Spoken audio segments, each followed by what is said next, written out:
கடைசி நேற்று எபிசோட் எப்படி பிரச்சனை நடச்சுன்னு பார்ப்போம். நேற்று எபிசோட் என்ன கேட்டாங்கன்னா, மூர்த்தியோட மேனேஜர் வந்து அவங்க வீட்டை வந்து பெரிய பிரச்சனை பண்ணுறா. இப்போ பணம் கொடுக்க போறே இல்லைன்னு சொல்லி குடும்பத்தில் பெரிய தகராறு பண்ணிக்கிட்டு இருக்கான். அந்நேரம் கையில் வந்துடுறாங்க. யார் குடும்பத்து மேலே கை வைக்கிற, எவ்வளோ உனக்கு பணம் தர, சிங்கிள் செக்கில் அப்படி சொல்ல வராங்க. இப்போ சிவசங்கர் சொன்னதெல்லாம் நினச்சிட்டு அப்படியே சொல்லாமல் தங்கிடுறாங்க.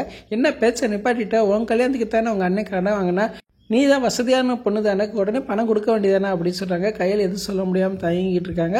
அந்நேரம் தர்மலிங்கம் வந்துடுறா. யார் குடும்பத்து மேலே கை வைக்கிறா, உனக்கு எவ்வளோ பணம் தரணும், உனக்கு நான் பணம் தரேன்டா அப்படின்னு சொல்கிறான். உடனே அவன் கேட்குறான், இந்த குடும்பம் அழின்னு தான் நினச்சிக்கிட்டு இருந்தீங்க, இப்போ ரொம்ப நல்ல ஒரு மாதிரி சீன் போடுறீங்க அப்படின்னு கேட்குறான். அப்போ தர்மலிங்கம் சொல்கிறான், ஆமாண்டா, நான் முன்னாடி அப்படி தான் இருந்தேன், இப்போ உங்கள் குடும்பத்துக்கு நான் இருந்தேன், என்னை மீறி எவனும் இந்த குடும்பத்தை கை வைக்கக்கூடாது, உனக்கு எவ்வளோ பணம் தரணும், நான் பணம் தரேன்னு சொல்லி பணம் கொடுத்து அனுப்பி வைக்கிறான். அப்போ தர்மலிங்கம் கையில் பார்த்து சொல்கிறான், இங்கே பார் கையில், நம்ம என்னைக்கு அடிச்சுக்கிறோம் குடிக்கிறோம், ஆனால் பூந்த இடத்துல என்றைக்குமே நீ பணம் கேட்டு நின்றக்கூடாது, அங்கே தான் நீ கெத்தாக வாழணும், என்றைக்குமே பணம் கேட்காத அப்படின்னு சொல்கிறாரு. இதை கேட்டோன்னா கையில் போய் நிகழ்ச்சி ஆடுறாங்க. கையில் கண்ணெலாம் கலங்குறாங்க. அப்போ கையில் சொல்கிறாங்க, பெரிய பையனை என்ன இப்படி திக்குமுக்க ஆட வச்சிட்டீங்க, ஒரு நிமிஷத்தில் எங்கள் அப்பாவை பார்த்த மாதிரி இருந்துச்சு, எங்கள் அப்பா இறக்கலை, எங்கள் அப்பா உருவத்தில் நீங்கள் இருக்கீங்க அப்படின்னு சொல்லி கண்ணெலாம் கலங்குறாங்க. அதை பார்த்து குடும்பமே ரொம்ப ஃபீல் பண்ணுறாங்க. மூர்த்தியும் காலில் விழுந்தெல்லாம் மன்னிப்பு கேட்குறான். பழசெல்லாம் விடுற, இனிமேல் பழசெல்லாம் பேசக்கூடாது, நாளைக்கு என் வீட்டில் விருந்து வச்சிருக்கேன், எல்லா பேரும் வந்து கலந்துக்கணும், கையில் நீ முக்கியமாக வரணும், எலிக்கு நான் ஃபோன் போட்டு சொல்லிடுறேன் அப்படிங்கிறாங்க.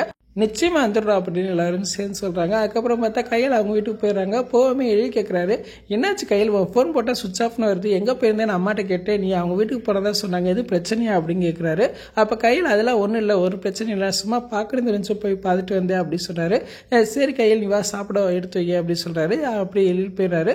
உடனே சிவசங்கர் கேட்குறாங்க, என்னாச்சு கையில், உங்கள் வீட்டுக்கு போன வேகத்தில் வந்திருக்கேன், எனக்கு நல்லா தெரியும், மைண்ட்டை பணம் கேட்க தான் வந்திருக்கேன், உங்கள் காரியம் சக்ஸஸ் ஆகிடும், போய் கேளு, அப்போ தான் உங்களுடைய சுயரூபம் என் மகனுக்கு தெரியும் அப்படின்னு சொல்கிறாங்க.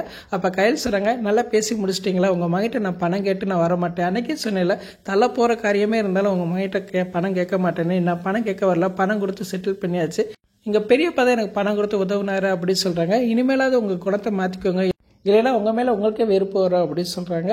சரி, இதுக்கு மேலே உங்ககிட்ட பேசி நான் டைம் வேஸ்ட் பண்ண விரும்பலை, நாங்கள் சீக்கிரமாக தூங்கி வெளில எங்கள் பெரியப்பா வீட்டில் விருந்து கலந்துக்க போகிறோம் அப்படின்னு சொல்கிறாங்க. இதை கேட்டேன்னு சிவசங்கர் அப்படியே டென்ஷன் ஆகிறாங்க. அப்படியே எபிசோட் முடிச்சிட்டாங்க.